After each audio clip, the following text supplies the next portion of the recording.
and my shakers, my goal setters and my goal crushers. Welcome back to another Make Your Monday video. I'm so excited to have you back. Thank you so much for clicking on another video.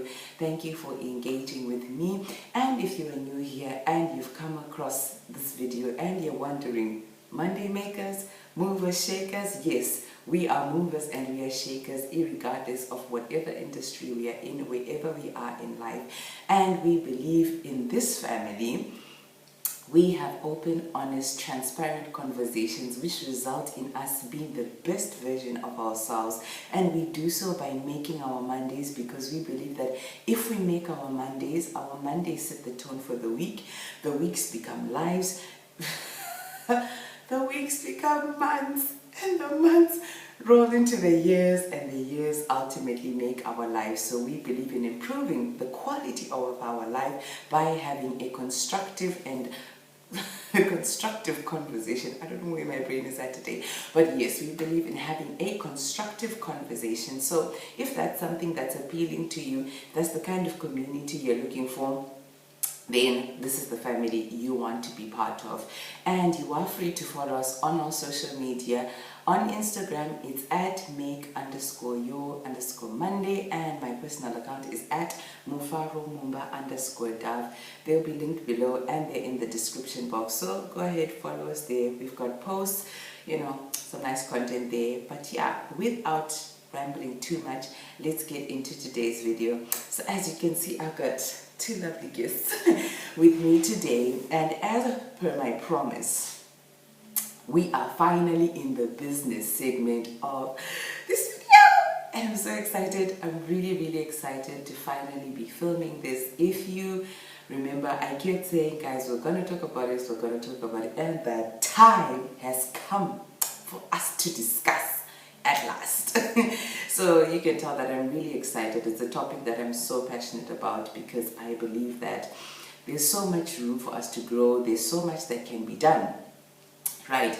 So first off, we are going to be talking about building your business, right? So you're looking to start a business. I believe that the principles that I share here, you can also apply them to your side hustle, because yes, there is a difference between a business and a side hustle.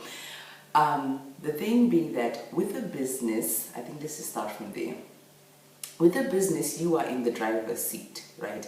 You are the one in control of the business. You're in control of the price. You're in control of your product. You're in control of the quality. You're in control of distribution. That is a business. With a side hustle, it's usually what they call like affiliate marketing, or your network marketing, right? So that is usually where you are a distributor for someone else. So be it, I'll give examples off the top of my head, like Avon, your Inukas, your, like if you're selling airtime, in that sense, that's not a business. That is a side hustle. Reason being that you are actually not the owner of that business. So that's the difference. But I do believe what we're going to share today, you can still apply it to your side hustle, and until your side hustle maybe becomes something that you're doing full time, and it becomes something that you're actually doing, then that becomes a business, right? So from the get-go, it's important to establish again the difference between a business and a side hustle. A business does one of two things. A business, one, is solving a problem. Two, it's bringing value. So you are solving your problem, either that, for example, a business is maybe having a taxi rank, not a taxi rank, taxis, right? Because you identified a problem that people don't have a way to get to work, or there's no transport that gets to my area, and so you decide to come up with a taxi business. So you are solving people's problem of not having transport, right? And then you also add value. So you're adding value by, for example, putting Wi-Fi in there. Let's say now you are doing something separate. You're not necessarily owning the taxi business, but you can have a Wi-Fi business. And how are you bringing value to the people? You're saying, while they're in the taxi, I will give you Wi-Fi. And so you've added value to them, or you've improved their experience, you've made people feel better, you are taking care of people's health, that's how you are adding value. So I'm going to start off with a short story of how I started my businesses, and just, yeah, from the ones that have been successful, the ones that are still running, and lessons from the ones that have failed. Yes, I actually have businesses that have failed, and failure is not a bad thing at all. You'll see once we're done. So one of the businesses is the one you can see here, which is Nakiso Luxury Body Care, which specializes in personal care, like your luxury personal care, so your body scrubs, your bath salts, your body washes.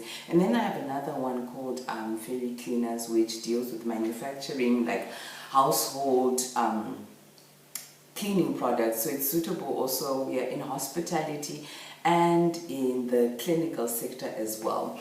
So the thing is, my businesses started during COVID, and they started off as a dream actually. So I had this dream, and I saw and I said, okay, I see this dream. And at that point, mind you, what I studied, if you watched my intro video, you can go back and watch it. If you haven't, I'm actually an IS graduate, right? So I studied information systems. My background is in IT. So I definitely do not know bio. I do not have strong, let alone chemistry, right? And so I'm here faced with this idea of making detergents. And I'm thinking, okay, where do I start? The things that I know Java, I know Python, I know C#, but the business that I'm trying to start, guys, when I tell you, I had no idea whatsoever. I had no clue as to where to start. And this takes me to my first point. If you want to start a business, nothing can trump research. You have to do your research. No one is going to come and do research for you. So already the research step is what screens out a lot of people, and it's also going to be a distinguishing factor in your business. So I'm just going to read a little bit of what I wrote, right? So whenever you do research shows you that what you thought was impossible can actually become a possibility. So remember my idea of cooking the dishwasher.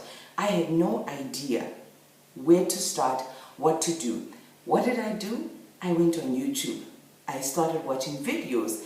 I started going in the comment section and reading in the description box, okay, what are the ingredients that they're using? And then I started to ask around. So the more that I did my research, the more that my dream was moving from something that was an impossibility to becoming something that was actually starting to be within reach. As I was finding out that, oh, okay, so there's actually a place where I can purchase the raw materials. Oh, okay, they also are willing to teach me where I'm going to do this. Oh, okay, I need to find packaging. All of that was research. If I tell you, one of my co-workers, shout out to you, Tom Folk Wanda, and he would laugh at me because when we were at work on Saturdays, we were allowed to go home early. But I would stay and watch videos because I needed to learn. I needed to find a way to move my dream from just being a dream to actually becoming a reality.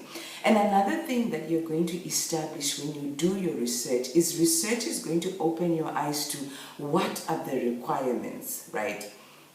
So I thought in my head, oh my gosh, starting this business, I need a mixer, I need a factory, I need a huge plant, and yet when I did my research, I actually found out that my starting requirements were a lot simpler than what I thought, and they really were a lot more affordable than what I was expecting. All these things you're only going to discover when you do your research.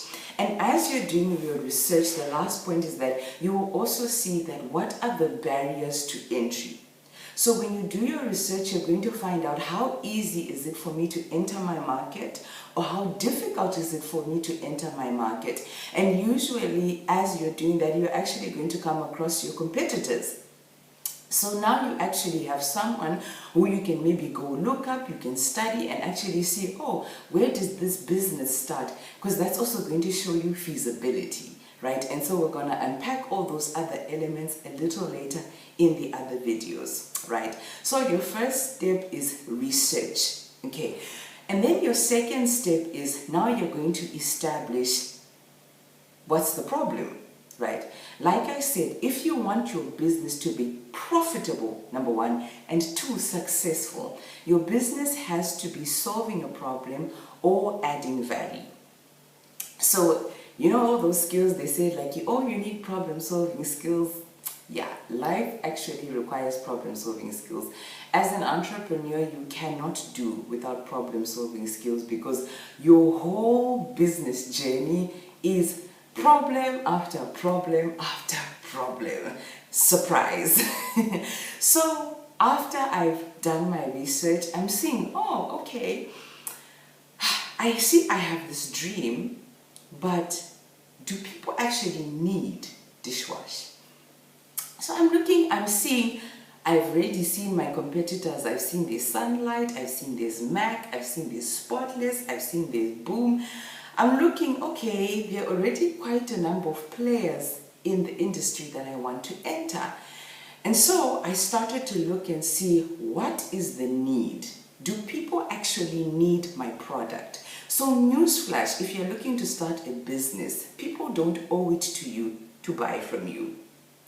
Yes, you actually have to prove to people that I am solving a need that you have, or I am adding value to your life in whatever way you've discovered during your research.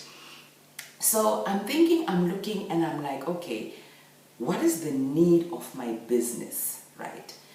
So remember, like I said, my business started during COVID, right? And if you know, like during COVID, like there were no importations, there were importation restrictions because people didn't want the virus to spread. And so I quickly discovered the need for my business, that there wasn't a local product that was good enough to be on the shelves. And so I saw, oh, okay, my consumers, or the target market that I want, no one has a household name. There's no household brand name except for Sunlight when you think of detergents. And I thought, okay, I want to build a brand that my people can identify with, that my locals can say, oh, they see, should I be in another country, I'm building a brand that someone else can see and say, that is my local brand. So that was what I discovered as the need for my business. And the secondary need was that, listen, people clean every day. No matter what you're doing, dishes are being done every day. So there was actually a need for my product in the market. So we've spoken about you identifying the problem, right? So the moment that you identify your problem, the second thing that's going to come up, which is our third point, is that you identifying your problem leads you to your target market. So now that you've realized that I have discovered the problem, now you need to figure out, but who does this problem actually belong to? So, like our example of the taxi, the problem of a taxi belongs to people who don't have cars. So that's your target market. Or even people who have cars, but probably you just want people who need transport. That's actually your target market. But that's a very broad target market. The same thing with my business was, as I was looking, I realized, okay, households use dishwashing liquid. The hospitality industry uses dishwashing liquid. Hospitals use dishwashing liquid. At this point, you can make a decision as to, do you want to stick with a broad target market, or do you want to narrow down your market?